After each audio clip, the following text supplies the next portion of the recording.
Muito boa noite, Brasil. Estamos entrando novamente no ar com uma live absolutamente especial, porque diz respeito a uma doença que vocês estão vendo aí, a doença em si e a sua complicação, divertículos no cólon e diverticulite.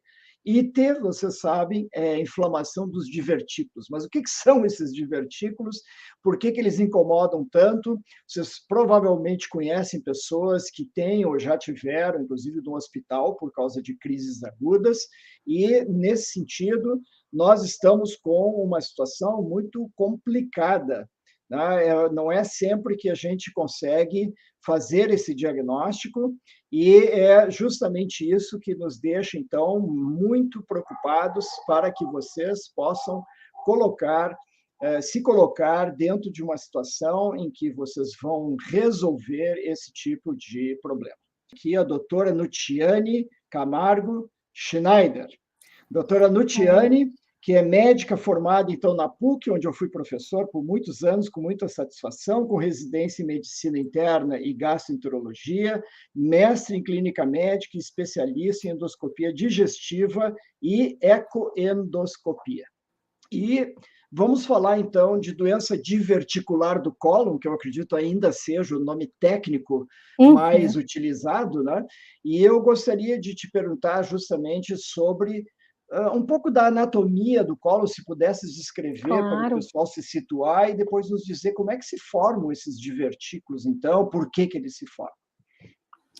Bom, o divertículo ele pode acontecer em qualquer segmento do aparelho digestivo, né? Pode haver divertículo no esôfago, pode haver divertículo no intestino fino, mas infinitamente é muito mais comum no intestino grosso, né? O intestino grosso é o que a gente chama de cólon, que é esse que a gente está vendo na telinha, que ele fica nas bordas do abdômen. Então, a gente vai ter o cólon da direita, que aí ele vai subir em direção ao fígado, ali, quando ele encontra o fígado, ele vai dobrar, vai cruzar o abdômen, que é o transverso, até encontrar o baço. Quando ele encontrar o baço, ele começa a descida, né? E essa descida vai depois dar uma curvinha, que é onde a gente chama de cólon sigmoide, e descer no reto, né?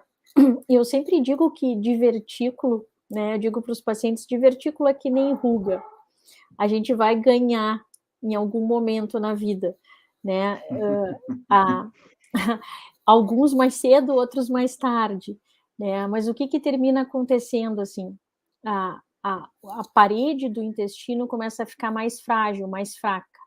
E geralmente há a ruptura de um tecido muscular. E essa ruptura pela pressão dentro do tubo, né, faz com que salte essa bolinha. Essa bolinha normalmente é o divertículo, né, essa bolinha que salta assim, que a gente chama de divertículo. Acho que no outro slide tem uma foto mais fácil do pessoal entender essa aí. Geralmente, onde há a entrada do vaso no tecido muscular é a parte mais frágil do tecido muscular. Então, ela cede, ela se rompe, permitindo que uma área de mucosa, que é essa parte interna, saia para fora. Não sei se fui clara, mas a tendência é que a gente vá tendo isso à medida que o tempo vai passando. Claro, existem alguns fatores de risco, né? Mas doutora Nutiane, deixa eu lhe explicar, ver se eu entendi, então. Isso aqui é o cólon, o intestino grosso. E isso aqui é mais na parte distal do intestino grosso, pelo menos na parte descendente, pelo que aparece aqui. Então, a primeira pergunta que eu gostaria de perguntar, por que não acontece no ascendente, aqui perto do apêndice, por exemplo, onde o intestino delgado entra, por que não é nessa área os divertículos? Uma boa pergunta, assim. O muito mais comum é ter doença diverticular do lado esquerdo, porque é ali que as fezes ficam alojadas, as fezes mais sólidas ficam alojadas durante o tempo, aguardando o processo de evacuação, né? O intestino, tudo que a gente absorve de nutrientes e vitaminas, a gente absorve no intestino fino. Vai para o grosso, vai para o cólon, aquilo que a gente não absorve, junto com a água. O intestino grosso tem a tarefa de absorver a água, restando só as fezes, que é a quantidade de alimento de coisas que não nos serve, que a gente não absorveu. E à medida que ele vai caminhando em direção à saída, mais água vai sendo absorvida e as fezes vão ficando mais sólidas, mais formadas. E a tendência é que elas se alojem bem no Szinho do sigmoide e fiquem ali até quando a gente tem o desejo de evacuar. Aí elas caem no reto e a gente elimina as fezes. Geralmente, a maioria das pessoas, a gente tem um hábito evacuatório uma vez ao dia, né? E essas fezes então ficariam aquele dia inteiro acumuladas ali, até que no dia seguinte o paciente evacue. Essa pressão recorrentemente, né, durante alguns anos, as fezes mais endurecidas, ali nesse segmento o intestino tem que fazer mais força para propulsar as fezes adiante, termina favorecendo a ocorrência nesse local. Uhum. Então, se eu pensar da seguinte maneira, meus pacientes que têm constipação crônica, por qualquer motivo, poderiam estar mais arriscados a fazerem esses divertículos, porque na hora de expulsar o bolo fecal, as fezes, eles têm que fazer mais força também. Poderia se pensar assim? Isso é uma teoria que ainda hoje é vigente. Não, a gente ainda não conseguiu retirar completamente essa teoria, porque parece que a constipação crônica, o esforço evacuatório, a hipertensão nessa localização do sigmoide propicia o surgimento de divertículo. É mais comum a doença diverticular no constipado, né, do que na pessoa que tem um hábito mais regular. Perfeito. E eu estou vendo aqui alguma coisa dentro do divertículo, aqui um cor de laranja, talvez o pessoal consiga ver, e aqui parece fezes mesmo, é isso que acontece? O bolo fecal, ou fragmentos, se alojam dentro e não saem? Eles viram pedras aí dentro, doutora? É bem interessante essa pergunta também. Se vocês forem ver, o intestino ele tem todas saculaçõezinhas, que eles vão contraindo e empurrando as fezes. Essas saculações aqui no cólon, elas vão empurrando. Então, quando a gente tem um bolo fecal homogêneo, quando há contração, há uma grande propulsão daquelas fezes. Quando a gente tem pouca fibra na dieta, as fezes são mais esfarelentas, digamos, se formam pequenas bolinhas de fezes, que são as fezezinhas de cabritinho, que a gente chama. Síbalos. Essas fezes, exatamente, os síbalos, elas ficam mais soltas e pela pressão naquela localização tendem ou podem entrar dentro do divertículo e, como são mais endurecidas, entrar e trancar. E aí, no momento que tranca, faz uma inflamação naquele local, que é a diverticulite. Perfeito. Por isso que a ideia, assim, quando a gente orienta o paciente que tem doença diverticular, eu sempre digo que é muito importante ter um cocô saudável, né? Comer bastante fibra, tomar água, para ter fezes homogêneas que facilitem a propulsão do intestino. Porque fezes com poucas fibras, elas ficam esfarelentas e bolotinhas e tem mais tendência a trancar. Mas isso seria numa situação normal. Nós, médicos, vivemos viajando, vamos a congresso, tem que fazer algum procedimento em outro lugar. No seu caso, por exemplo, eu tenho certeza que é convidada a fazer colonoscopia diagnóstica ou alguma outra coisa em outra cidade. Como é que se mantém daí as fezes saudáveis, o cocô saudável, se nós estamos modificando a dieta, doutora, a todo momento? Pois é, assim, a gente é o que a gente come, né? Então, eu sempre tento orientar que a gente tente manter um padrão alimentar dentro, né, com algumas variações, mas que a gente mantenha uma frequência e hábitos alimentares de café, almoço, janta, ter alimentação com verduras, com frutas, com fibras, ingerir água, que é uma coisa que, por exemplo, agora aqui no nosso inverno, é muito comum o paciente ficar mais constipado porque esquece de beber água, né? E no verão, ao contrário, às vezes está fazendo uma atividade ou outra, sua muito e não toma água, né?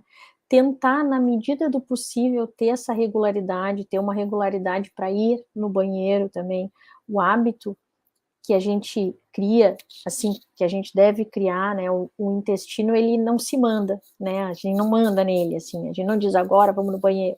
Então, o jeito que a gente tem para orientar isso é ter uma rotina, o paciente ter um hábito de, naquele momento do dia, cuidar dele, né, cuidar do intestino dele.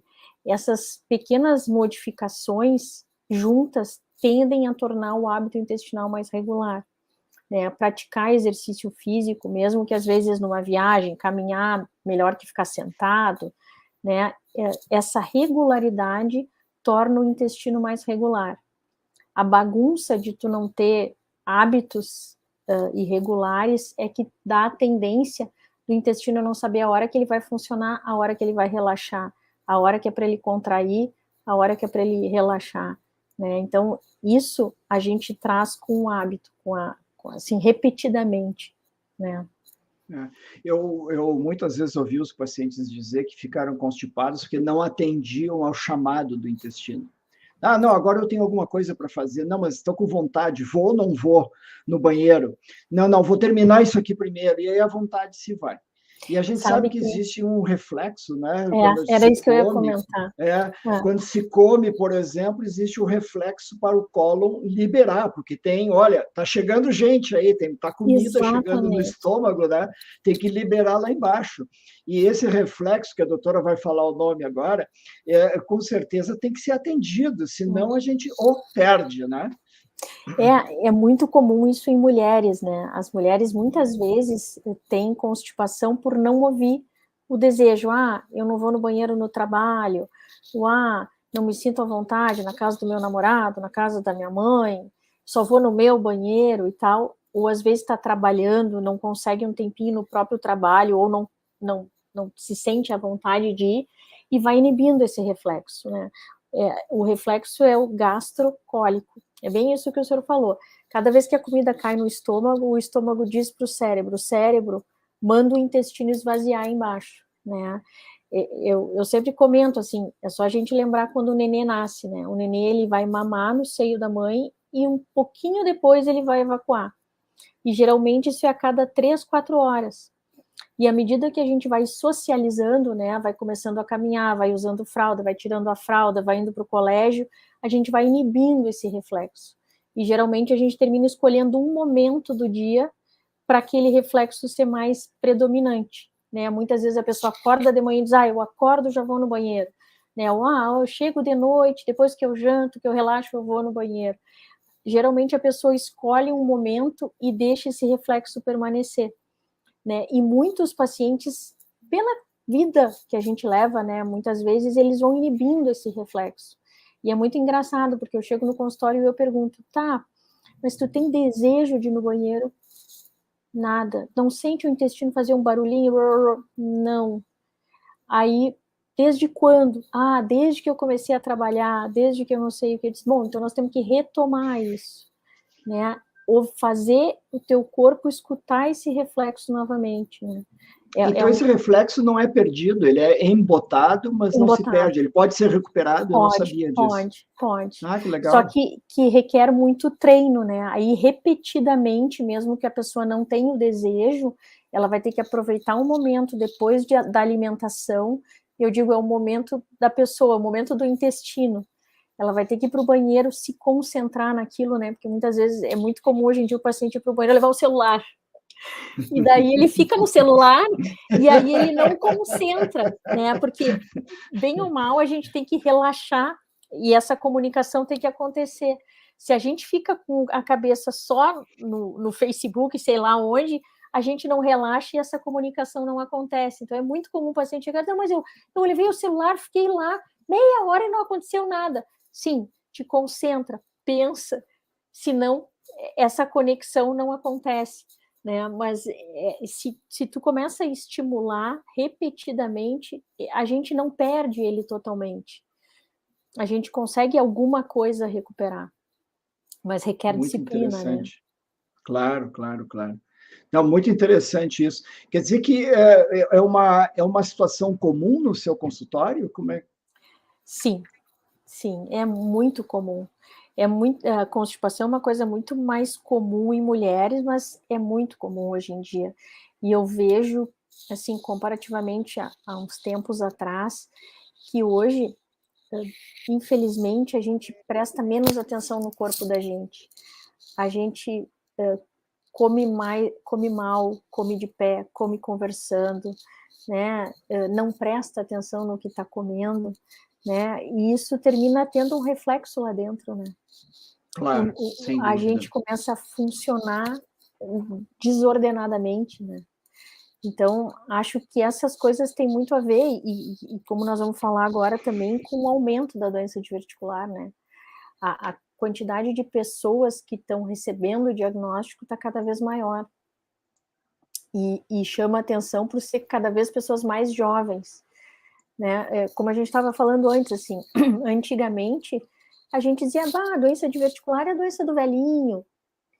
Hoje não é mais assim, né? A gente tem Eu vou colocar, eu pulei um pouco os slides, os sim, ouvintes não se preocupem, nós vamos voltar, mas eu acho que é importante, já que a doutora está falando agora dessa parte de fatores de risco, nós mostrarmos esse slide aqui, que justamente começa pela idade, né? Só vamos olhar a literatura médica, digamos, mais antiga, vai dizer que é só em velhos, e na verdade a doutora está nos dizendo que não, isso é uma novidade. Eu dei uma repassada em alguns números agora, antes para a gente conversar, e assim, entre 10% a 25% da população tem doença diverticular. E a tendência é que mais de 60% desses tenham mais de 60 anos. Então, ainda é uma doença que a gente adquire com a idade, mas provavelmente relacionado à obesidade, ao tabagismo, ao sedentarismo, à dieta que a gente tem hoje em dia, que mudou muito, a gente está trazendo essa doença para pacientes mais jovens, né? As pessoas mais jovens hoje são mais obesas, é uma epidemia de obesidade. O tabagismo, ainda bem, eu acho que está diminuindo, mas ainda é uma coisa prevalente. O sedentarismo é altamente prevalente. Agora, na pandemia, o que a gente viu de pessoas sedentárias que ganharam peso, né? Dieta, como o senhor botou ali, né? Carne vermelha, uma dieta com muitos farináceos, muitas gorduras, pouca fibra. Aí entra o que a gente estava falando, forma um bolo fecal que não é muito saudável, e aí faz com que o intestino tenha que trabalhar mais, e aí provavelmente esse trabalho repetidamente por anos termina fazendo a ruptura do músculo. E antes, essa ruptura demorava mais para acontecer. Agora, por todos esses itens, né, ela está acontecendo antes. E é incrível, assim, eu fiquei bem impressionada com esse número que eu li, que de 1980 a 2010 aumentou em 132% a doença diverticular em pacientes com menos de 40 anos. Né? Impressionante. Eu não tinha essa ideia, eu fui tentar pegar números de prevalência e incidência, e quando eu vi isso, eu disse, meu Deus, definitivamente não é mais de idoso, né? Eu fico imaginando quando os pacientes se queixavam de alternância, constipação, diarreia, pessoa jovem, não tinha outros sintomas nem idade para a gente pensar que fosse um câncer intestinal no abdômen, enfim.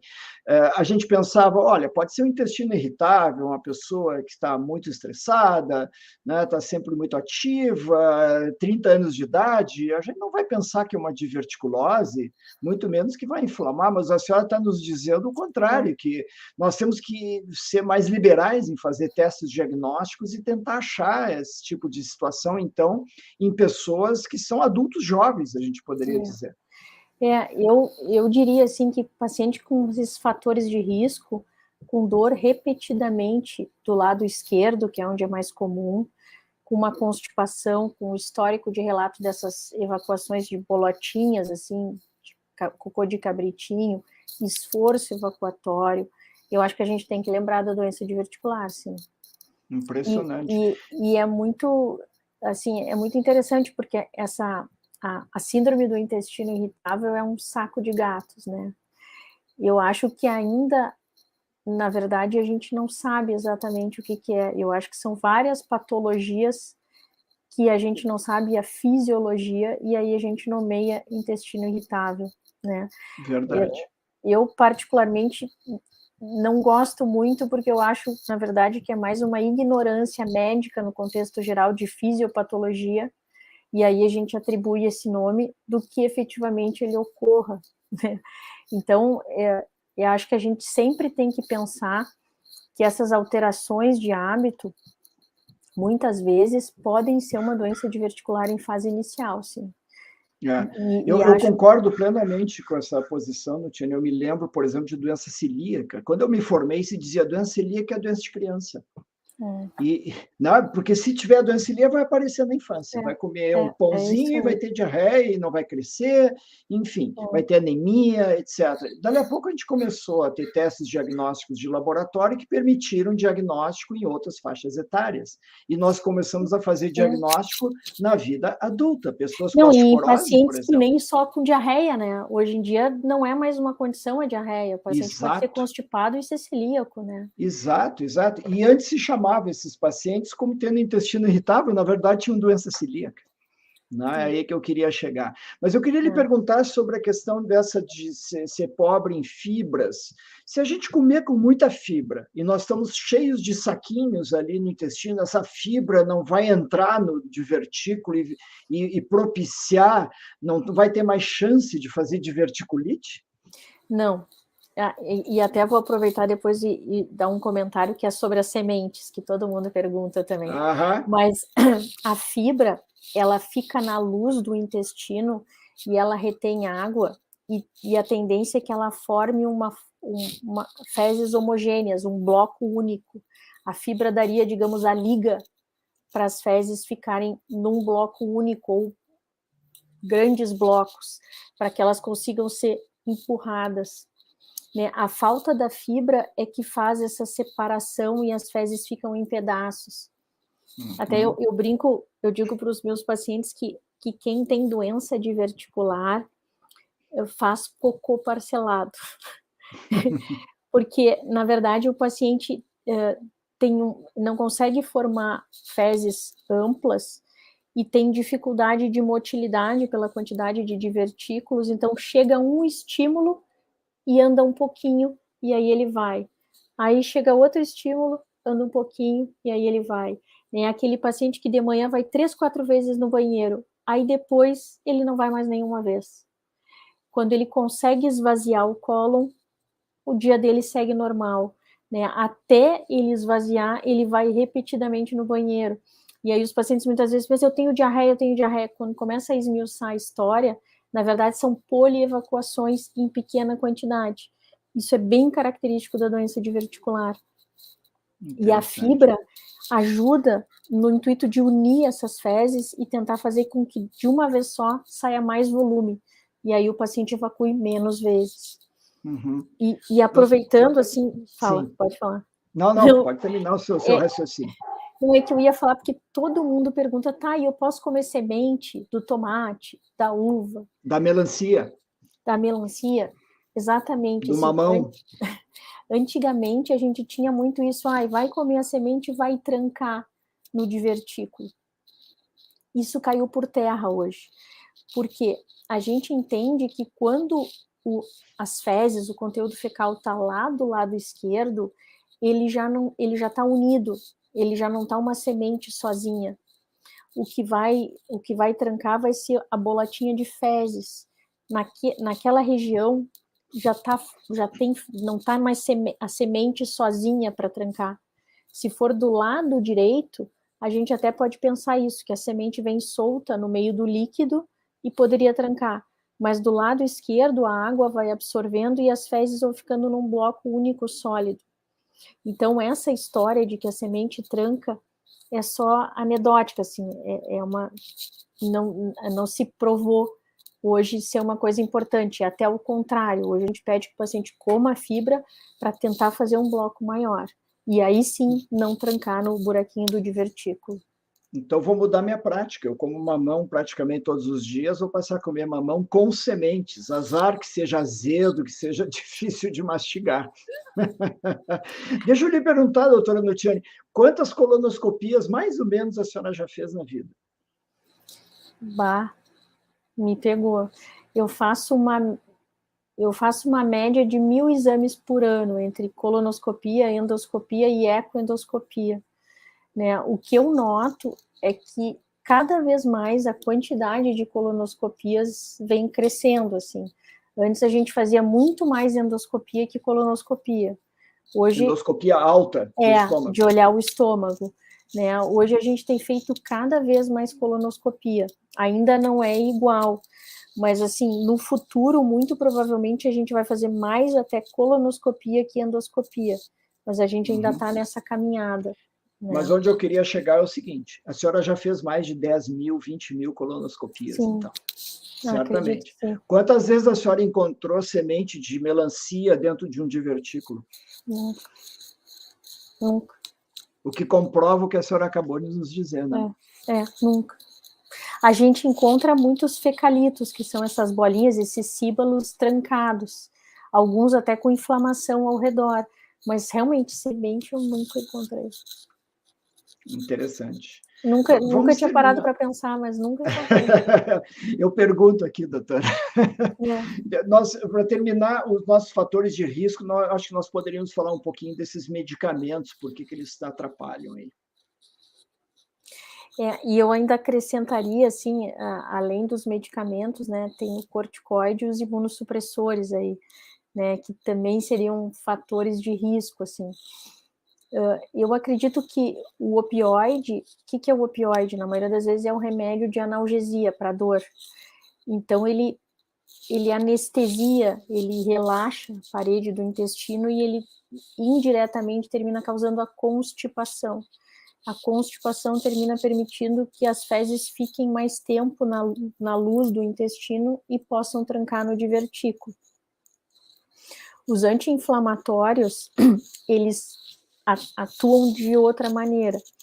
Provavelmente todo mundo aqui deve saber ou deve já ter ideia de que o anti-inflamatório da úlcera, da gastrite no estômago, ele pode causar pequenas áreas de isquemia no intestino, pequenos focos de inflamação que predispõem a diverticulite.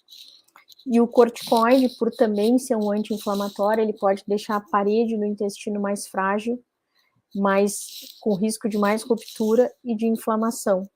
E a imunossupressão no contexto geral, porque deixa o paciente mais, como é que eu vou dizer, mais frágil, mais vulnerável a processos infecciosos e infecciosos com mais gravidade. Não sei se respondi a tua pergunta. Sim, sem dúvida. O Jorge pergunta aqui se o uso de laxantes crônico tem alguma interferência nessa situação toda. Não.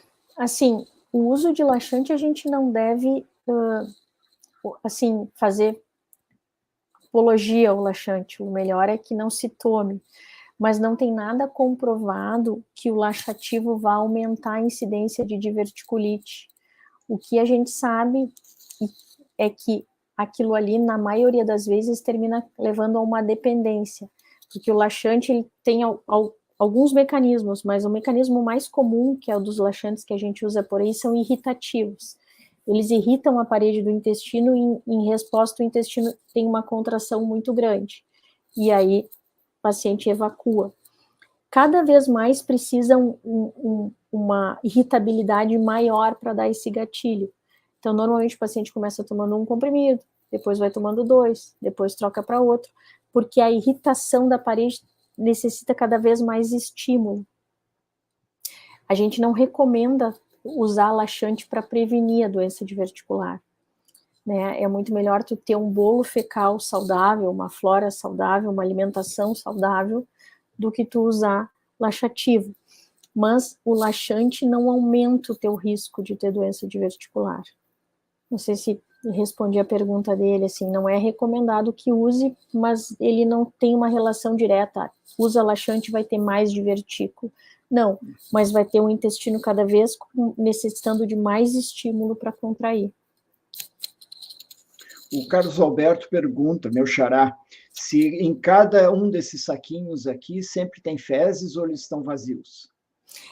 Isso varia muito. Alguns as fezes podem trancar ali e destrancar com a passagem, com a evacuação, Mas como normalmente, assim, a gente tem 30, 40, 50, 60, 100 divertículos, a gente não consegue contar, a imensa maioria deles está vazia. É uma ou outra que tem fezes e fezes que trancam e ainda, além de trancar, inflamam, né?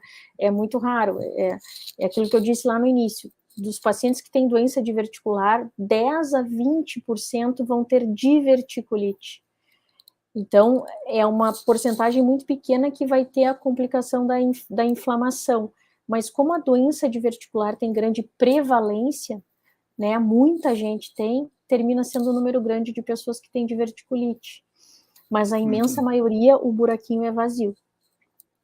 Então, na imensa maioria, ou pelo menos na maioria dos pacientes, esses divertículos não causam sintoma nenhum. Mas eu estou vendo aqui, doutora, nesse desenho que a senhora me mandou, que existe, parece, uma cicatrização. Aqui a parede, pelo menos, do cólon, perto dos divertículos, está bem espessada. Digamos que esse ponto aqui onde eu estou mostrando o laser seja um ponto normal da musculatura e da estrutura toda do intestino, mas onde eu vou chegando perto de onde estão esses divertículos, as coisas mudam de figura, parece bem mais espessado tudo aqui. Mesmo nessa circunstância, não existe sintoma nenhum? Assim, a gente tem que imaginar, né, que o intestino ele é um tubo. Quando a gente inflama ele, todo mundo já bateu o dedo na porta, em algum lugar o dedo ele fica inchado, ele fica vermelho, né? Então, quando a gente tem uma diverticulite, lá dentro do intestino fica inchado. O intestino fica vermelho, fica inchado. E o espaço para passar as fezes, ele se reduz. Né? É que nem assim, a gente vai ter o dedo inchado e a gente vai mexer o dedo, mas não vai mexer como os outros. Então, essa região do intestino que está inflamada, ela vai ter menos espaço para a passagem das fezes e ela não vai ter a força de propulsão que uma área normal teria. Por isso que muitas vezes um dos primeiros sintomas da doença diverticular é que o paciente para de evacuar, né? Ou ele faz muita força para sair pouquinhas fezes. Aí ele diz que está evacuando fezes em fita. Por quê? Porque tem um espacinho muito pequenininho para passagem. Então sai uma fitinha, uma cobrinha, assim, e com muita dor. Isso é um sintoma de diverticulite, né? E muitos pacientes, essa inflamação a gente trata, ela se desfaz, mas ela não volta para o diâmetro que tinha antes, fica um diâmetro um pouquinho menor. Então, esse paciente tende a fazer aquilo que eu disse lá no início, a ter um cocô parcelado, porque essa área é de difícil contratilidade e passa menos fezes, então ele vai evacuando aos pedacinhos.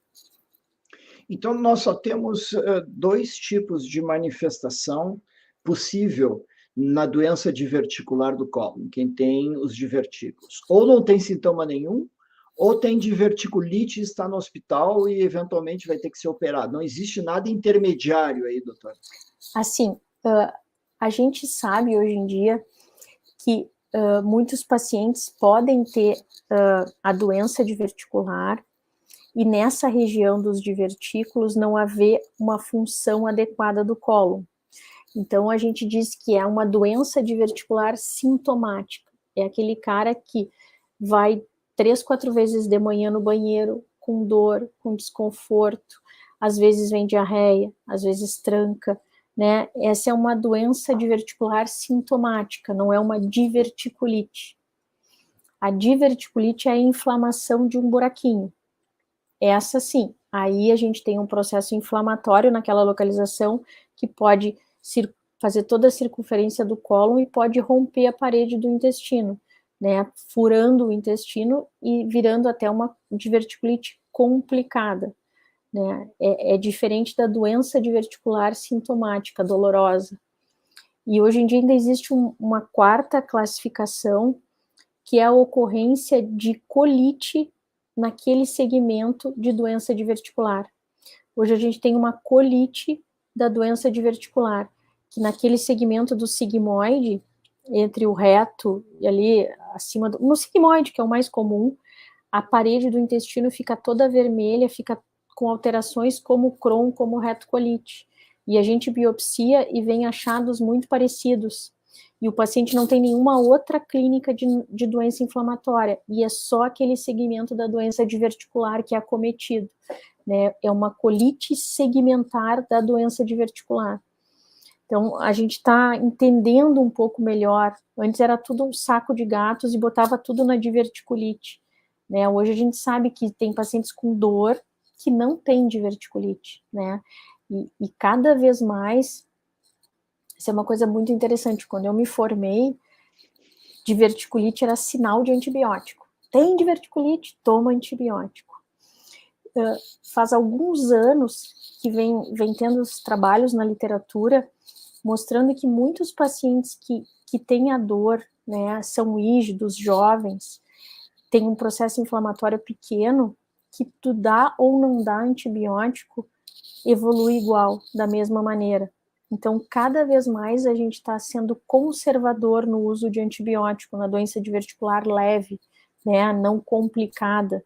É aquele paciente que não precisa internar no hospital, às vezes, né, dependendo da história do paciente, das comorbidades, a gente pode tratar clinicamente apenas com sintomáticos e não usar antibiótico. Cada vez mais a gente está restringindo o antibiótico para diverticulite grave ou diverticulite complicada, com perfuração, com abscesso. Perfeito. Nós vamos chegar no tratamento um pouco mais adiante, doutora. A Suzana está perguntando aqui se casquinha de pipoca faz mal. Eu tenho certeza que faz mal para os dentes, né? Quando gruda assim na gengiva, entre o dente ali, é muito complicado. A gente se irrita, no mínimo, né? Mas para os divertículos, tem algo a ver, doutora? Na verdade, assim, não é uma coisa saudável comer pipoca, né? Não é uma fibra. Não, é a mesma coisa, ela entra como a semente, ela não vai trancar no divertículo, mas não é uma coisa saudável que a gente recomende, né? Mas, assim, a pessoa comer mais ou menos pipoca não vai ter mais ou menos diverticulite, assim. Muito bem. Doutora, vamos falar um pouco dos sintomas, então, se estamos nessa situação de um contínuo de doença, como deixaste muito claro, quais seriam os sintomas em cada uma dessas fases, mais ou menos? Assim, essa imagem que a gente está aí é de uma paciente com uma diverticulite aguda, né? Que é o quadro mais comum, né? Na verdade, o paciente nem sabe que tem divertículo até o dia que tem uma diverticulite aguda, né? Ele começa com uma dor do lado esquerdo, ele começa a ficar nauseado, tem um mal-estar, é uma dor que ele toma um Buscopan, alivia um pouquinho, logo depois volta. Ele pode ter um pouco de febre, ele pode parar de funcionar o intestino, ele tenta ir no banheiro evacuar e não consegue. E é uma dor que, no primeiro momento, dá uma aliviadinha com Buscopan, com Tilenol, e daqui a pouco ela recorre. Não é uma dor insuportável, muitas vezes como a da apendicite, que o paciente leva o paciente para o hospital, mas é uma dor incomodativa, né, e que depois de 24, 48 horas, normalmente o paciente busca algum auxílio médico, emergência, consulta, porque a dor está recorrente, aí os sintomas vão se agravando, né, ele não consegue comer. Por que ele não consegue comer? Porque está trancado lá embaixo. Então, o paciente tem uma náusea, um mal-estar, e tenta evacuar e não consegue, e solta um pouquinho de gases, e fica com uma dor cada vez mais forte, né. Nesse momento... Uma pergunta que nós temos no ouvinte nesse momento aqui, essa dor abdominal, nós estamos vendo aí a moça com o braço direito, pegando o lado direito do abdômen, mas está inflamado do lado esquerdo. E um ouvinte aqui está perguntando, a Paula, se não pode estar doendo do lado direito. Ela disse que fez colonoscopia, tem divertículos, não estão inflamados, mas ela tem alguma dor do lado direito. Tem alguns nuances, assim, bem importantes. O cólon sigmoide, ele é muito comum do lado esquerdo, mas tem gente que tem ele mais para o centro, tem gente que tem ele caído junto da bexiga, e eu já tive paciente que ele caiu tanto que foi até para o lado direito. Então, normalmente, a dor é à esquerda, mas não significa que uma dor à direita não possa ser doença diverticular. Né? Realmente ali na foto ela está palpando mais à direita que à esquerda, e o processo de inflamação, o mais vermelhinho da foto, está na região da bexiga, né? Assim, está mais mas no meio. Então, o que eu pensaria? Que ela tem uma doença, uma diverticulite no sigmoide, só que é um sigmoide onde o S, quando ele vai descer, ele está bem centrado atrás da bexiga. Então, por isso a dor é no centro.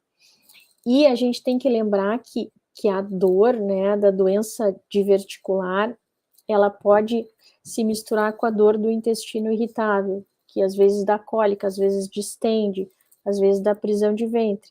A diverticulite geralmente cursa com febre, com náusea, com vômito, com sangramento, coisas que na doença diverticular sintomática a gente não tem.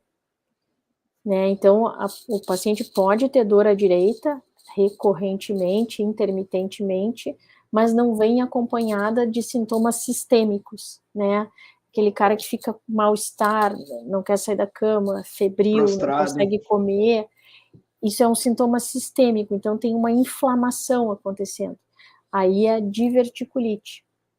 A doença diverticular, ela pode dar sintomas recorrentes, mas não tem nada sistêmico, assim, generalizado, né? Então, acho que essa diferenciação a gente tem que fazer. Um paciente que chega com esses sintomas, o que bate na sua cabeça imediatamente para fazer o diagnóstico? Nós vamos falar mais sobre o diagnóstico, mas eu quero introduzir uma pergunta de um ouvinte. Eu imagino que a senhora pense em colonoscopia para fazer um diagnóstico do que está acontecendo, e a senhora falou que muitas vezes fica tão fininho o intestino na hora da inflamação que eu fico imaginando se não seja difícil, do ponto de vista técnico, passar o instrumento nessa região. É bem importante essa colocação, assim, porque sempre que a gente suspeita de diverticulite, a gente não deve fazer colonoscopia. Exatamente por isso, assim, a parede do intestino tá friável, tá frágil, o risco da gente romper, ou o risco de aquele divertículo que está inflamado, quando a gente insuflar o ar, ele estourar, existe. Além da dificuldade técnica que a gente tem por limpar um intestino que está todo inflamado. Peraí, doutora, só um pouquinho, o povo não entendeu agora. Se a senhora vai botar o aparelho dentro do reto da pessoa, pelo orifício anal, a senhora tem que inflar aquilo como se fosse um balão, senão a senhora não enxerga? Exatamente. A gente entra com a colonoscopia, o que é? É um caninho com uma câmera na ponta e um insuflador de ar. Então, eu vou insuflando o ar e vou abrindo as alças de intestino e vou enxergando. Então, se tem fezes, eu não enxergo. E se tem inflamação, quando eu jogo o ar para abrir, eu posso estourar a parede do intestino. Então, não é uma coisa que a gente recomenda, né? O ideal, quando a gente pensa em diverticulite, é fazer um hemograma para ver se não tem alteração no hemograma, fazer marcadores de inflamação. Muitas vezes, pensar-se, né, fazer alguns diagnósticos diferenciais, se não pode ser uma infecção urinária, né, às vezes fazer um exame de urina, e o exame que hoje em dia é o exame de primeira escolha, quando a gente pensa em diverticulite, é a tomografia do abdômen. É ela que vai nos dar esse diagnóstico, porque ela vai mostrar essa parede grossa, assim. A gente vai ver a parede, naquele segmento doente, a gente vai ver que a parede está muito mais grossa que nos outros segmentos. Então, diante do quadro clínico e da parede estar grossa, a gente faz o diagnóstico de diverticulite. A gente não faz colonoscopia. A Jussara pergunta se quando se faz colonoscopia, a senhora já tira os divertículos na hora. Ótima pergunta, Jussara, mas infelizmente não. Lembra quando eu falei lá no início que divertículo é que nem ruga? Todo mundo vai ter. A gente pode até usar um botox, outro, mas as rugas vão voltar e vão seguir ali. Então, o divertículo, como é uma fragilidade da parede, e a parede se rompe, eu não tenho como tirar ele. Se a gente vai tirar o divertículo, a gente tem que tirar o intestino, porque eu não tenho como ir ali fechar aquele buraquinho. E como são 30, 40, 50 inúmeros buraquinhos, a gente tem que, se a gente quer resolver, a gente tem que tirar aquela parte do intestino. O que a gente tira na colonoscopia é o pólipo, que o pólipo é diferente, é uma verruguinha. ele, em vez de ser um saquinho para fora, ele é um saquinho para dentro, tipo um brócolizinho, assim, uma verruguinha. Esse, ele cresce e tem o risco muito provável de virar um câncer. Esse a gente tira na colonoscopia. Esse a gente tem que resolver. O divertículo, ele não tem nenhuma relação com câncer, ele não vira câncer, ele não dá mais aumento de risco de ter câncer, ele tem zero a ver com câncer. A pessoa pode ter um divertículo ou 200, isso não muda nada o risco dela ter câncer.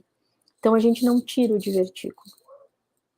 Porque o divertículo... Muito importante essa sua mensagem, porque era uma das perguntas que eu ia lhe fazer mais adiante, e foi bom já tocar nesse assunto. O povo se assusta quando fala em muita inflamação. Já fui 10 vezes no hospital por crise aguda dos divertículos, diverticulite, talvez eu tenha que operar, o meu medo é que se transforme num câncer. Isso não acontece, então, doutor? Não acontece. O que às vezes pode acontecer, que aí eu acho que a gente vai comentar na sequência, é que sempre que o paciente tem um episódio de diverticulite, a gente deve fazer o diagnóstico com tomografia, a gente deve tratar esse paciente, tirar ele da crise aguda e olhar esse intestino por dentro. Ver se realmente ali é só inflamação de divertículo ou se tem um tumor naquela região. Mas no momento que a gente faz o diagnóstico, faz a colonoscopia, só tem divertículo, é só, assim, não tem nenhuma relação do divertículo com o câncer. Ter um episódio de diverticulite ou ter 10 episódios de diverticulite não vai dar mais chance da pessoa ter câncer.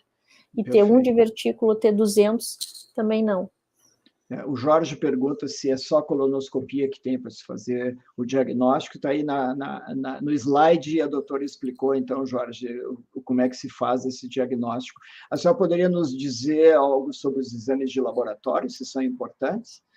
Acho que são. Acho que no quadro de diverticulite aguda, eles são fundamentais para a gente definir se o paciente precisa internar no hospital, né, se a gente precisa dar antibiótico, fazer um hemograma, né, ver se esse paciente não está com alteração nos leucócitos, que são as células inflamatórias, células de defesa da gente.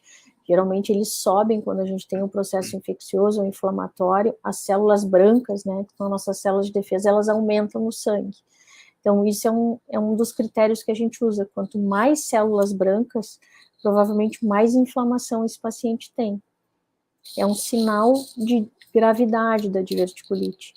Assim como existe um exame que a gente chama de proteína C reativa, que é um marcador de inflamação no corpo.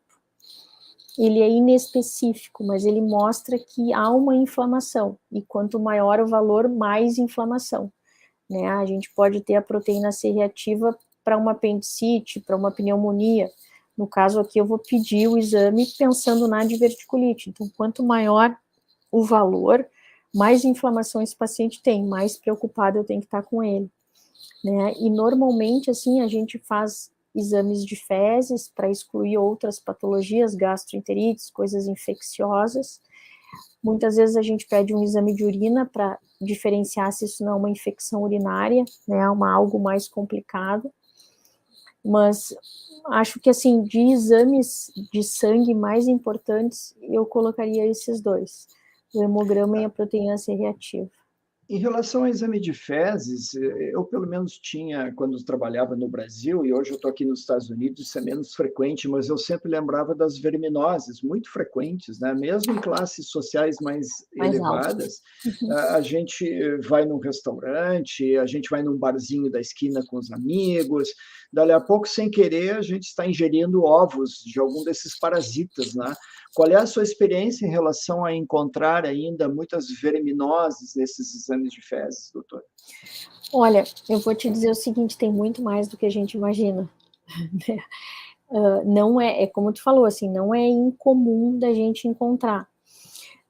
No caso, assim, se a gente for relacionar o quadro clínico da verminose, ele é um pouco diferente do quadro clínico da diverticulite aguda.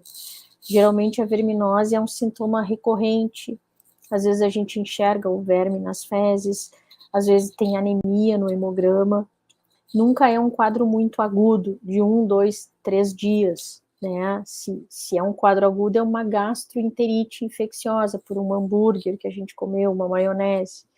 mas a verminose tende a ser uma coisa mais crônica, mais arrastada, não tão intensa, assim. Mas a gente encontra bastante. Eu acho que causas de dor abdominal, no nosso país, a verminose é bem relevante. O Jorge pergunta se dá para substituir tomografia e colonoscopia por uma boa ecografia abdominal. Boa pergunta, Jorge. Vou te dizer assim, a ecografia é um exame médico dependente. Então, claro, depende muito da experiência do cara que está ali passando o aparelhinho na tua barriga. Mas, de um modo geral, órgãos ocos por dentro, como o estômago, como o intestino, a ecografia não tem a capacidade de avaliar. Por quê? Tu pode ter um grão de ervilha dentro do estômago e o ecografista achar que aquilo é um tumor. Ou pode ter um pedacinho de fezes e ele achar que é um tumor. Ou pode ser um tumor e ele achar que é fezes. Porque o órgão fica oco. Então, a capacidade do ecografista diferenciar o que tem dentro do estômago, dentro do intestino, fica muito difícil. Então, não é um exame que a gente usa de primeira escolha. Claro, se na tua cidade, se onde tu mora tem um bom ecografista com experiência, ótimo, mas aí é ele, né? No contexto geral, a ecografia não é um exame de escolha. A tomografia é o exame de escolha exatamente porque tu vai ver essa parede mais grossa e porque tu pode ver se há um furo no intestino, se tem pus ao redor, né? Que na ecografia é bem mais complicado de ver. É comum se encontrar as duas doenças, os pólipos, que podem ser lesões pré-cancerígenas, e divertículos na colonoscopia do mesmo paciente? Extremamente comum, porque os dois tendem a ocorrer com envelhecimento, né? A gente vai envelhecendo e a gente tende a formar divertículos, e a gente vai envelhecendo pelo nosso estilo de vida, pela genética, a gente tende a formar pólipos. Então, eu lhe diria que é muito comum o paciente ter as duas coisas. Interessante. Quer dizer que não adianta o endoscopista, ou ecoendoscopista, ou colonoscopista ir lá com o tubo, olhar uns divertículos, 3, 4, já tirar o instrumento, porque está feito o exame, já sei o que a pessoa tem. Tem que fazer o exame completo, doutora. Sim, na verdade, assim, o exame engloba a gente ir até o lado direito. É chegar lá no início do intestino grosso, né, na transição do fino para o grosso. É uma coisa muito interessante, porque o exame de colonoscopia, ele começa no seco. A gente tem que chegar lá, e aí chegando lá é que a gente dá o start para começar o exame. A gente faz o exame para procurar pólipo, procurar divertículo, quando a gente retira o aparelho. Então, assim, é fundamental a gente sempre olhar tudo. Apesar do divertículo estar do lado esquerdo, nada impede que o paciente tenha um pólipo no meio, no transverso, um câncer do lado direito, né? E aí a gente parou no divertículo, a gente deixou de ver todo o resto, né? Então, vamos ver aqui, vamos mostrar aqui no gráfico. É aí que o exame começa. Seco é aqui. Então, a senhora entra por aqui, né? Entrou aqui, tem que passar por esses ângulos todos? Isso aqui é fácil, doutora? Não é muito fácil, não. Mas com bom treinamento e com tempo, né? Isso eu brinco que fazer colono é que nem dirigir, a gente vai adquirindo habilidade, a gente vai dirigindo cada vez mais e a gente vai tendo mais traquejo no exame, assim. Mas o segredo, para quem é leigo, assim, acho que é importante falar que o exame, ele começa depois que a gente chega no seco. Então, a gente tenta subir todo o intestino e essas curvinhas todas sem jogar muito ar. Aí, quando a gente chega no seco, a gente joga muito ar para abrir tudo e aí sim procurar os pólipos e os divertículos. A gente deve insuflar, botar bastante ar no retorno. Na ida, a gente só chega lá. Aí, a gente chegando lá, a gente começa o exame. E o exame deve ser sempre completo, né? Aquele paciente que a gente não deve se dar por satisfeito de só olhar um pedaço. Doutora, uma pergunta que é uma curiosidade minha agora. Eu, quando solicito a avaliação do gastrologista e sugiro, inclusive, uma colonoscopia, por exemplo, porque eu estou pensando numa ileite terminal, que é o outro nome de doença de Crohn, que pode existir uma inflamação aqui, onde o intestino delgado está entrando no cepo, no início do cólon. Eu preciso solicitar sempre ao colonoscopista, por favor, olhe o intestino terminal, o ilho terminal, porque eu estou suspeitando de inflamação, pode ser uma doença inflamatória intestinal, ou pode ser uma doença inflamatória da coluna, tipo espondilite anquilosante, associada a uma doença inflamatória intestinal, e eu preciso saber se está ocorrendo algum problema ali do intestino. Eu preciso solicitar, não deixe, por favor, de olhar o intestino terminal, ou isso é automático no colonoscopista, ele sempre vai lá. Eu vou te dizer o seguinte, o nome desse exame, na verdade, se chama ileocolonoscopia. O exame completo engloba a gente entrar no finalzinho do intestino fino, ele dá uma beliscadinha nos últimos 5, 10 centímetros. Esse é o exame completo. A gente não chama ileocolonoscopia pela prática, virou colonoscopia. Mas eu, por exemplo, tenho por rotina, e a gente tem critérios hoje em dia de colonoscopia adequada, e esse é um deles. O exame do ilho tem que ser feito. Para te dizer que tu fez uma colonoscopia de qualidade, tu tem que olhar o ilho, e o intestino não pode ter fezes, tem alguns critérios, né? Mas esse é um dos mais importantes, assim. Colonoscopia, na verdade, é ileocolonoscopia. A gente deve sempre, por rotina, independente do médico solicitante pedir, a gente deve entrar no ilho. Perfeito. E não foi nenhuma, nem duas, nem 3 vezes que eu entrei no ilho e fiz diagnóstico de patologias que, se eu não tivesse olhado, eu não teria feito. Mas, olha, Claro. Inúmeras vezes. Claro, Então, claro. assim, isso é uma coisa que eu acho bem legal, o paciente saber, assim, esse é o exame completo. Excelente. E o que nós estamos vendo aqui é o exame? Esses são os divertículos e o intestino. Vocês podem ver que formam vários buraquinhos, né? Então, nesses locais, a parede, o músculo do intestino cedeu, rompeu. Então, nessa região não há uma contração efetiva. E podem ver que tem vários, às vezes, um do lado do outro. Então, aquele segmento todo não consegue se contrair, contrai um pouquinho, outro pouquinho, não tem uma coordenação e uma força para empurrar. E podem olhar que tem alguns deles com fezes dentro. E esses que têm fezes, não, a gente não identifica, por exemplo, inflamação nesse momento. Ao redor não está vermelho, não está inchado. Então, tu tem o fecalito, um pedacinho de fezes ali, sem causar inflamação. Esse é o paciente que tem doença diverticular. A diverticulite, tu vai ver inchado, vai ver vermelho. E essa foto aí eu enviei para a gente lembrar que a causa mais comum de eliminar sangue, né, junto das fezes, depois da doença hemorroidária, é o sangramento diverticular. Geralmente, o divertículo ocorre no iniciozinho do vaso, na formação de um vasinho. Então, às vezes, o cocô tranca ali, não inflama, mas rasga o vaso. E aí, rasgando o vaso, sangra. Essa linhazinha, esse fiozinho É o vermelho que nós vaso. vemos aqui. É. Aham. Aí, às vezes, as fezes vão trancar ali, não vão inflamar, mas vão rasgar um pouquinho e vão romper o vaso e começa a sangrar. Esse é um sangramento vivo? É um sangue assim que sai pelo canal anal, sai nas fezes? Como é que a gente percebe isso? Geralmente, o sangramento ele é mais comum do lado direito do intestino, o sangramento de divertículo. Quando é do lado direito, como ainda tem muito caminho para percorrer, as fezes se misturam no sangue e ficam com uma tonalidade preta, assim, tipo piche, borra de café. Então, tu não vai ver sangue vivo, mas tu vai ver um cheiro e uma coloração das fezes diferente do usual.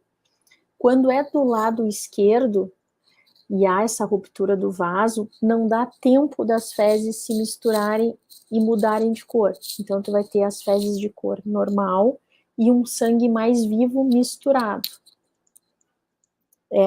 Mas os dois podem ser por sangramento diverticular. Eu coloquei aqui agora, doutora, para a senhora nos explicar a questão dos vasinhos ali onde formam. Nós não tínhamos explicado essa figura. A senhora pode retomar, porque nós temos mais pessoas agora que não presenciaram o início da nossa live. Embora, pessoal, essas lives fiquem todas gravadas aqui no canal, não se preocupe, vocês podem assistir quantas vezes quiser, recomendar, vocês podem assinar o canal, inclusive, e fica todo, então, as informações aqui para todo sempre, doutora Luciane, de tal forma que, com certeza, nós vamos auxiliar muito mais pessoas do que as quase 100 que estão nos assistindo nesse momento. Eu quero já, inclusive, agradecer a todos que estão participando, mandando perguntas. Eu tenho certeza que a doutora Luciane está nos brindando aqui com explanações que vocês não conheciam e que são extremamente úteis para todos nós que temos intestino, doutora. É verdade. E a gente quer ter um intestino saudável, né? Porque hoje a gente sabe que isso é fundamental, então. Exato. A senhora pode explicar novamente, então, essa questão da circulação e a formação do divertículo?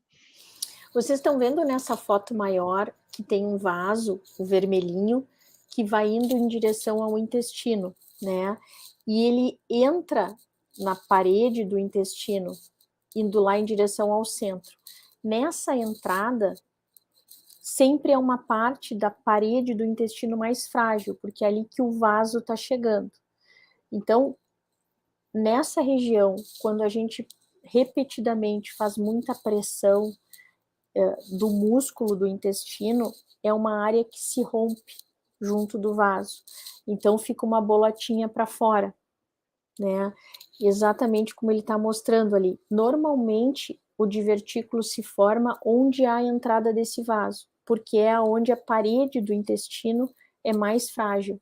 E pela pressão das fezes e do tempo, aquele lugar frágil se rompe e salta a bolinha. Então, por isso que a gente pode ter sangramento no divertículo, porque tem um vaso ali, e por isso que o divertículo é mais comum à medida que a gente vai envelhecendo, porque a parede do intestino vai ficando mais frágil e o tempo que o nosso intestino tem de trabalhar com as fezes, de suportar as fezes ali é maior. Então, a gente tende a ter mais fragilidade e a ruptura do músculo do intestino naquele local. Não sei se eu respondi a pergunta de quem chegou depois. Não, está muito claro agora, sem dúvida nenhuma, as coisas estão ficando assim muito bem esclarecidas aqui. A doutora Luciane, com certeza, tem experiência de dar aulas e mostrar às pessoas, poder explicar com facilidade, né? E eu, inclusive, estou aprendendo muito aqui, pessoal. A doutora Luciane hoje está sendo a minha professora. Nós invertemos os papéis de muitos anos atrás, né, Luciane? Muito que bom honra. isso. Não, eu estou satisfeitíssimo, então tá excelente. Luciane, vamos começar a falar um pouco sobre tratamento? Ótimo. A primeira, acho que já está ali, né, que é a dieta e as fibras. Assim, a primeira coisa que eu acho que é importante é a gente entender que a gente tem que ter, que a saúde é um todo, né? Que quando a gente come bem, quando a gente tem uma alimentação equilibrada, isso vai fazer bem para o nosso sono, vai fazer bem para a nossa cabeça, vai fazer bem para o nosso coração e vai fazer bem para o intestino, né? A gente é um todo. Então, ter uma dieta saudável é muito importante. Não só para o intestino, no caso, para mim, mas para fígado, estômago. O que é uma dieta saudável, né? A gente está batendo muito nessa coisa, assim, coisas muito industrializadas, muitos farináceos, muita gordura. Aqui no Rio Grande do Sul, a gente tem o hábito de comer muita carne vermelha, né? Isso também estaria associado. Então, tu tem um bolo fecal que não é saudável e ele exige mais trabalho do intestino. Na verdade, esse tipo de alimentação, se me permite dar um adendo, é um tipo de alimentação que exige mais do suco gástrico, exige mais da bile, exige mais do suco pancreático, exige mais do suco intestinal e do intestino grosso. Então, é uma alimentação que dá muito trabalho para o aparelho digestivo. Então, consequentemente, ele sofre mais danos, ele fica mais frágil antes do tempo, né? Isso se reflete em todos os segmentos. E o segmento do intestino não é diferente. Então, se eu tivesse que dizer, ter um prato colorido, né? Comer fruta, comer fibra através da salada, das verduras, da granola, né? Tomar bastante água. Água daí não é Coca-Cola, é água, né? Tomar bastante líquido, né? Suco, coisas saudáveis.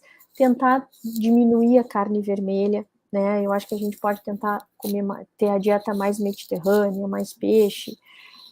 Pode comer carne, mas tentar então ser uma carne com menos gordura, né? Uma carne mais magrinha, né? Embutidos, enlatados, congelados. É um estilo de vida que vai resultar na obesidade, na hipertensão, na diabetes, né? E na doença diverticular, na gastrite, na insônia, no estresse. A gente é um todo, a gente não é separado, né? Então, essa dieta que ajuda no intestino vai ajudar todo o resto também.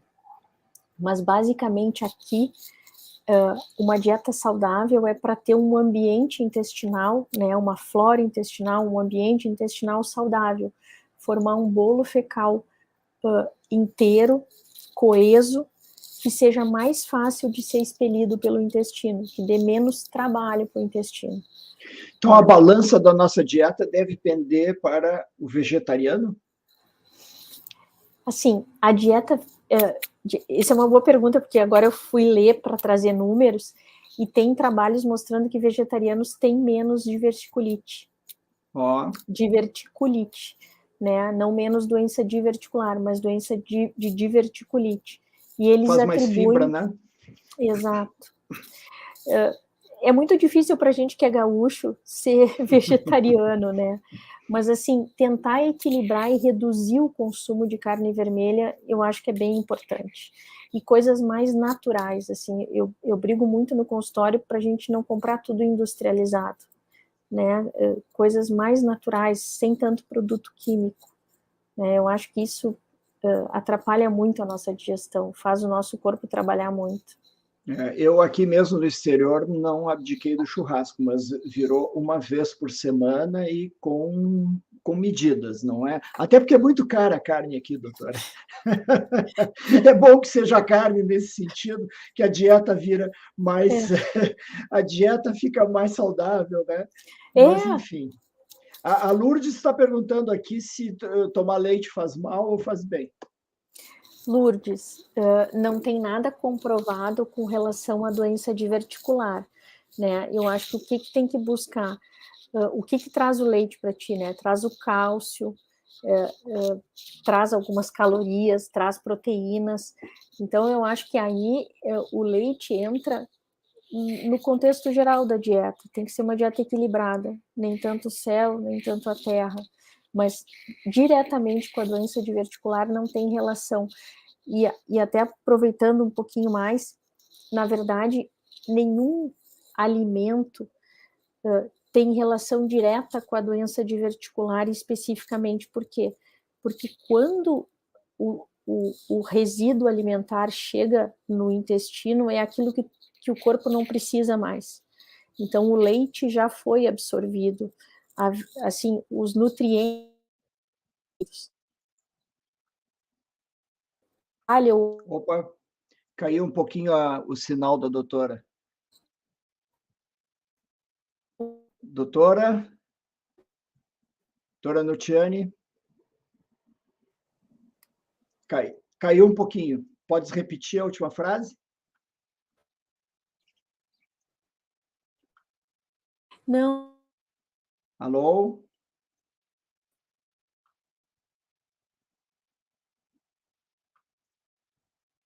Acho que nós estamos com uma dificuldade no contato com a doutora Nutiane. Às vezes a internet baixa um pouco. Vamos aguardar. Espero que vocês estejam me ouvindo. Deixa eu retirar aqui a doutora e retornamos.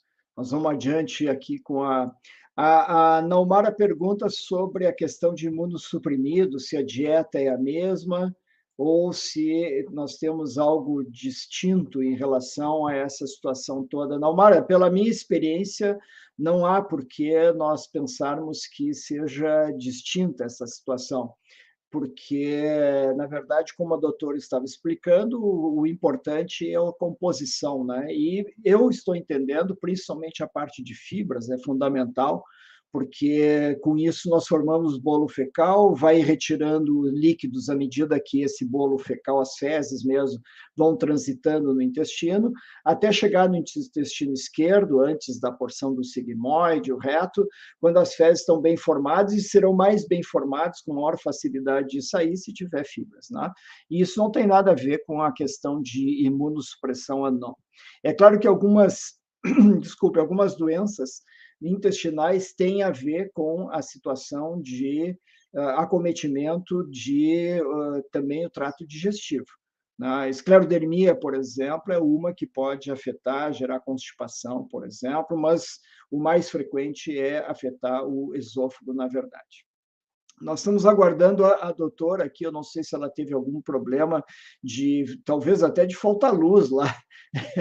Eu estava lendo aqui algumas coisas, eu posso passar para vocês, enquanto nós aguardamos, esperamos que a doutora possa entrar de novo, mas a situação de probióticos era uma pergunta que eu vi que o pessoal faz muito seguidamente, e probióticos, que eu saiba, tem uma situação interessante. Eu mesmo uso 3 vezes por semana lactobacilos, e existiu algum trabalho científico no passado recente mostrando que a formação de pólipos, ou pelo menos a transformação de pólipos em doença cancerígena, seria menor nas pessoas que ingerem lactobacilos.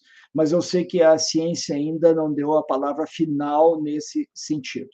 Então, temos que aguardar um pouco.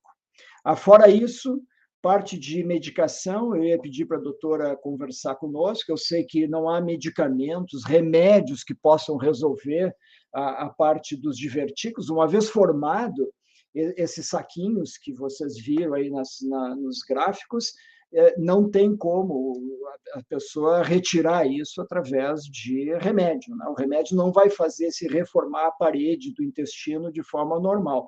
Aquilo fica irremediavelmente alterado. Então, não há medicação específica que a gente possa utilizar. Se fala muito também em melhorar a flora intestinal e o microbioma, que é o termo mais utilizado atualmente, mas, na verdade, nós não temos como saber com certeza o que pode estar mais ou menos alterado. Vocês podem imaginar que esses medicamentos que estão, esses micróbios que estão ali e fazem parte do nosso intestino, eles, na verdade, são centenas de milhares, né, e tipos diferentes. A doutora voltou, felizmente. Eu estava falando do microbioma intestinal, doutora. E, na verdade, pelo menos para mim, não está nada comprovado nesse sentido que a gente possa alterar esse microbioma para o bem ou para o mal, através seja de dieta, seja de medicamentos. O que se sabe é que o uso de antibióticos, sim, altera o microbioma, mas até onde eu saiba não tem nada a ver com formação ou no mecanismo fisiopatogênico, como o médico chama, que é a causa, a maneira, o mecanismo como se forma esses saquinhos, esses divertículos. A doutora pode nos confirmar a respeito, doutora Nutiane. Eu te disse tudo assim, nenhum trabalho com probiótico feito até agora conseguiu mostrar relação ou benefício maior do probiótico. Uso probiótico, vou ter menos diverticulite ou vou ter menos doença diverticular. Todos os trabalhos que foram feitos na literatura até agora contra placebo e contra antibiótico, ou contra a mesalazina também, não se mostrou benéfico, assim. Então, o que eu digo para os pacientes também? Tentar ter uma alimentação saudável, eu acho que isso é o melhor, porque repor probiótico através de comprimido é mais uma medicação, como o senhor falou, a gente não sabe a longo prazo se isso também vai ser bom, né, se não pode piorar alguma coisa, então, pelo menos hoje, nesse momento, não tem nada comprovado que ajude. Então, eu não recomendo. Eu então, só recomendo usar quando toma antibiótico, exatamente isso, assim. Claro, claro. E se usaria antibióticos, então a senhora já chegou a falar numa situação de diverticulite ou não se usa antibióticos em momento nenhum?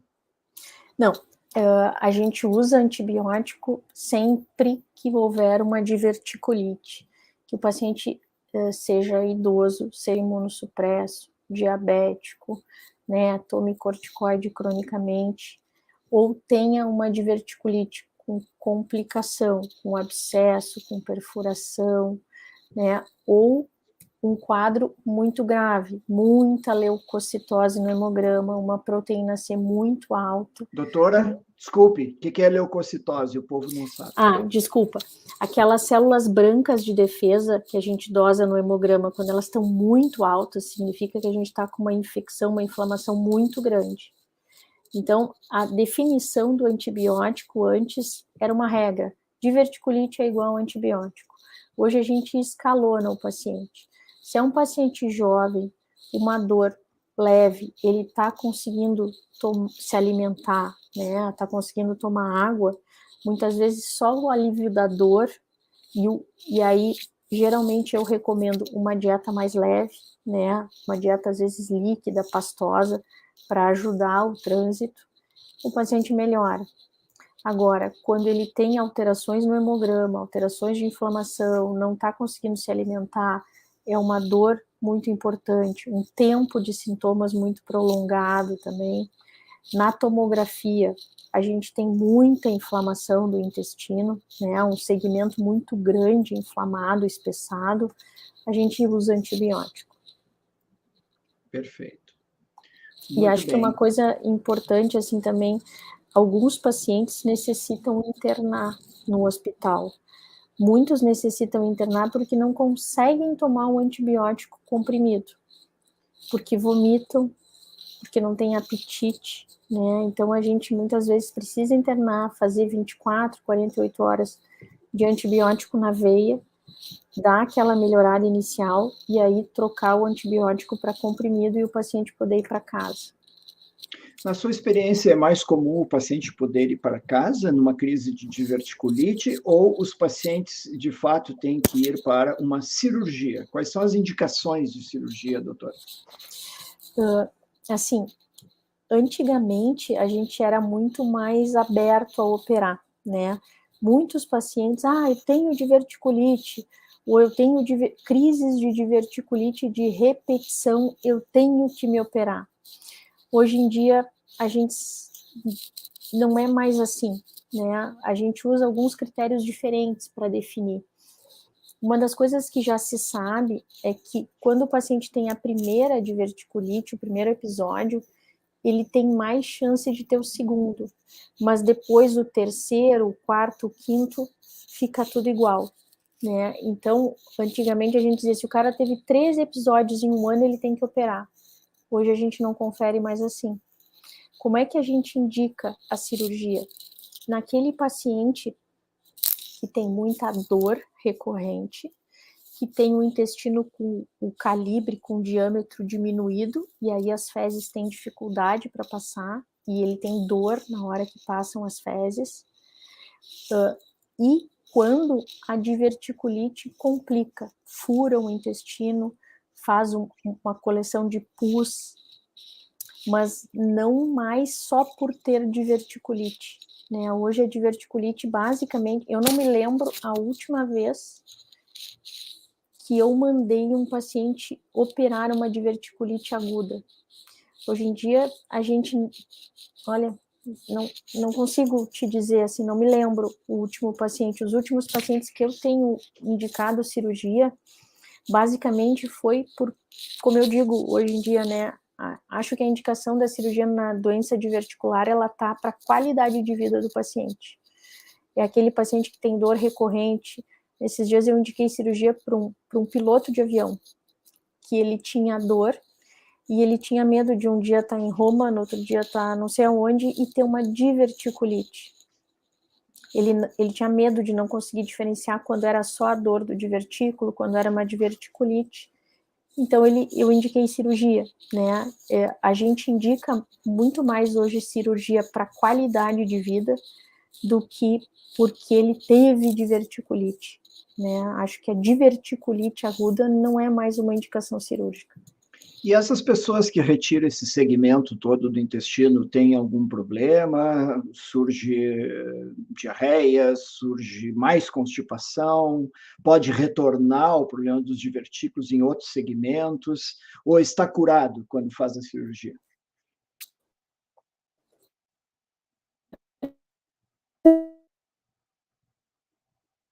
Alô, doutora? Nós estamos com alguma dificuldade na comunicação, às vezes, com a doutora. Eu acho que nós vamos ter que aguardar a resposta da minha pergunta. A doutora congelou, não sei se a senhora está nos ouvindo, mas a sua figura está congelada aqui na nossa tela. Vamos aguardar um pouco mais. Deixa eu ver se tem algumas perguntas aqui de vocês, que a gente possa ir adiantando algo. Vamos ver aqui. Oi. Oi. Está me ouvindo? Voltou. Ouviste a minha pergunta? Que é a indicação cirúrgica? Se depois de fazer a cirurgia tem complicações quando retira esse segmento do intestino. Tá. Geralmente, como é do lado esquerdo, a gente tira aquele pedaço do lado esquerdo da curvinha ali.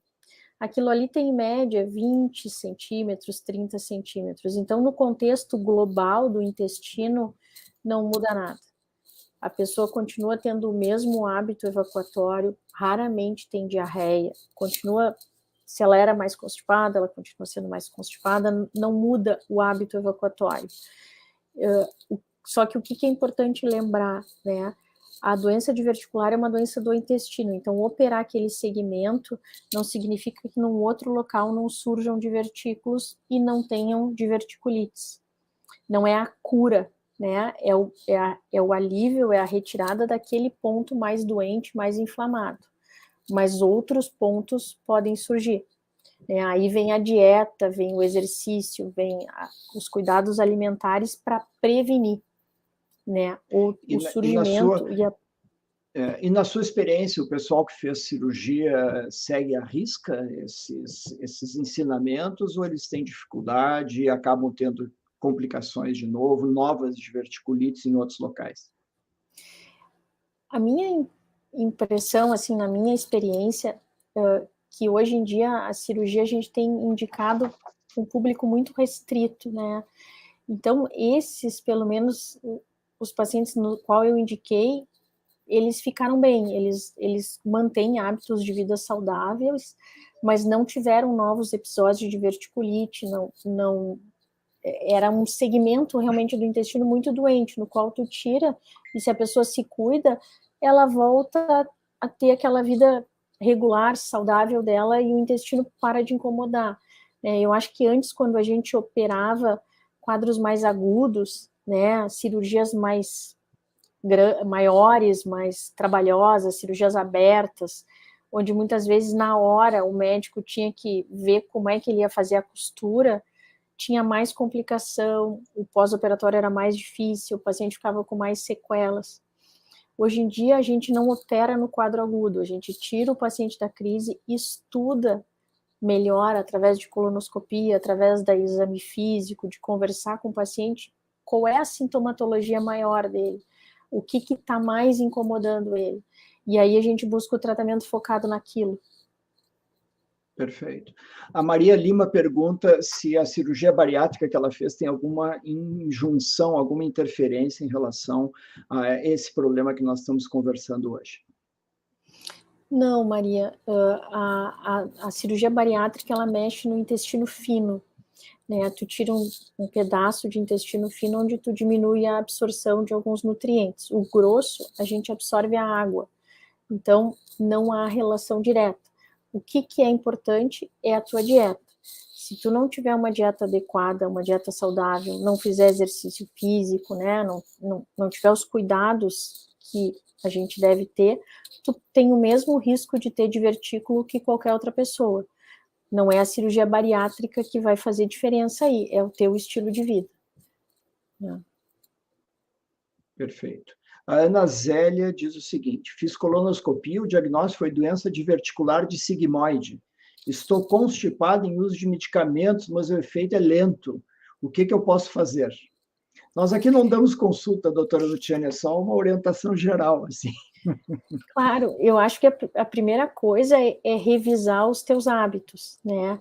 Revisar exercício, revisar a ingesta d'água, revisar a dieta, revisar as medicações, porque às vezes a gente toma medicações que deixam a gente mais constipado, né? Que deixam o intestino mais lento, né? Eu acho que revisar com o teu médico no contexto geral as coisas comportamentais e medicamentosas que tu pode melhorar.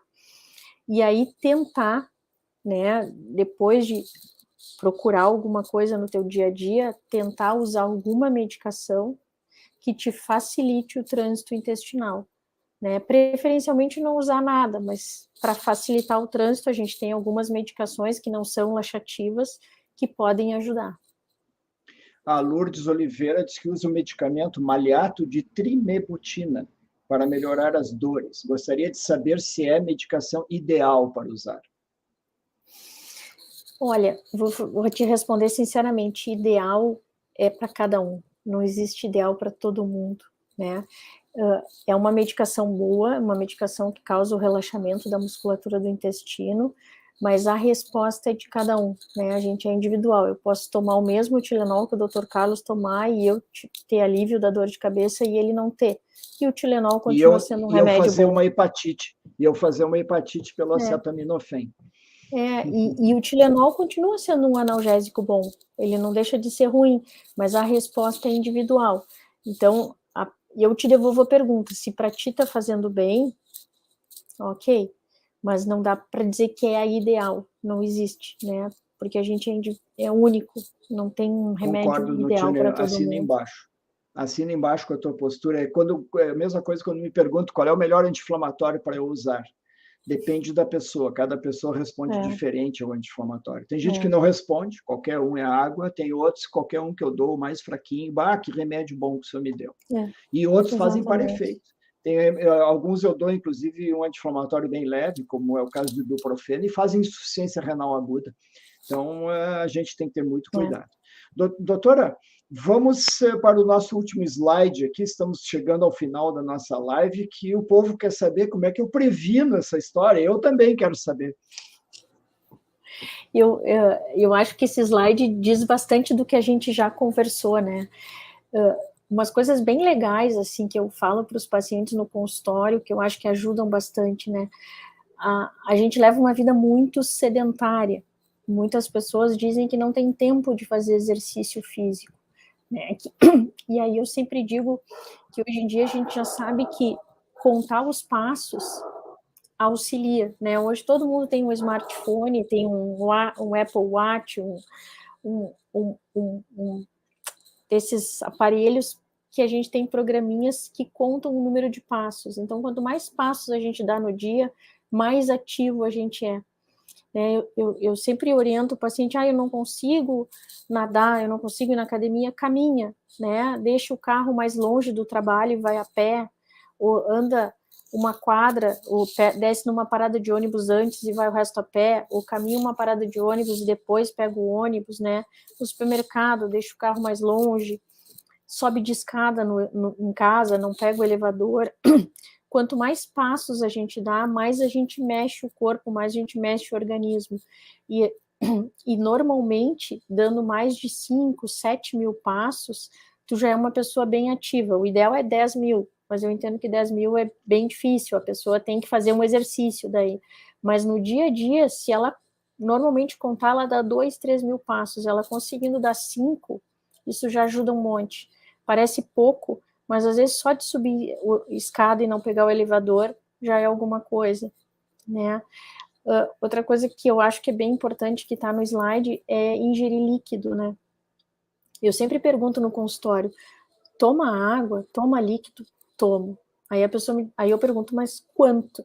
Ah, eu tomo muito, uma garrafinha. Aí a minha resposta é assim, ó, quantos quilos a senhora pesa ou o senhor pesa? Ah, peso 70 quilos. Então, a gente tem que beber em 24 horas de 30 ml a 50 ml por cada quilo que a gente pesa. Então, se a pessoa pesa 70 quilos e ela vai beber 30 ml, ela tem que beber 2 litros e 100. Se ela me disser que bebe isso, ok. A maioria das vezes a gente bebe menos. Então, ter esses cuidados parece uma coisa simples e ajuda um monte, né? Tentar beber mais água, tentar caminhar mais, tentar comer coisas menos industrializadas, né? Eu acho que aí entra, quando tu come coisas mais naturais, tu vai comer mais fibras, né? Tentar ter um prato colorido, né? Evitar excessos, evitar muita gordura, muita fritura, evitar bebida de álcool, evitar o cigarro, né? Eu acho que essas coisas ajudam para tudo, né? Eu tenho um amigo que foi à Suécia, e foi visitar uma fábrica com o sueco, e ele foi de carona no carro, pegou ele no hotel. Chegaram cedo no Tiane, e o estacionamento estava vazio ainda. Não sei que horas era, estava escuro ainda. E o camarada entrou e estacionou. E longe. E eles começaram a caminhar, e ele ficou atordoado, escuta, por que nós estamos tão longe aqui? Tem espaço perto da porta de entrada aqui? E ele disse assim, não, 2 motivos. Primeiro, nós vamos caminhar, fazer um pouquinho de exercício, e segundo, nós vamos deixar espaço para as pessoas que chegarem atrasadas, com pressa, poder estacionar mais perto ali, não perderem tempo. Então, outra educação, né? E um outro pensamento que talvez funcione para nós. Nós estamos acostumados a entrar no shopping e procurar a vaga mais A vaga perto na da porta, entrada, né? né? Ou do supermercado, ou do hospital, no nosso caso, né? A gente procura pegar a vaga que tiver, na verdade, porque os hospitais hoje em dia são sempre lotados, os estacionamentos. Doutora Nutiani, eu gostaria de agradecer demais a sua presença aqui hoje. Passamos até um pouquinho do horário, mas os ensinamentos foram extremamente importantes, os ouvintes, com certeza, foram brindados com uma aula que não deixou nada para trás em relação a divertículos, diverticulite, a situação de como é que se faz o diagnóstico, quais são os sinais de alerta, os sintomas que a pessoa pode ter, quais são as condutas, por que acontece, e principalmente agora nós estamos vendo aqui nesse último slide como prevenir. Eu queria deixar, então, o meu agradecimento aos ouvintes que estiveram conosco, em especial a doutora Nutiani, e o microfone aberto para a sua despedida, doutora. Não, queria agradecer a oportunidade, né, doutor Carlos, meu professor.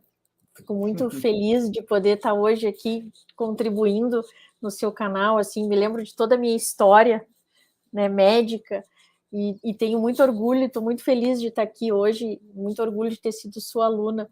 E acho que, se eu puder passar uma mensagem aqui, que a gente tem que ter uma vida saudável, né? A gente vai envelhecer, os divertículos vão vir, mas se a gente souber levar uma vida saudável, dificilmente eles vão nos incomodar, né? E a gente vai ter uma qualidade de vida não só intestinal, mas de todo o nosso corpo, né?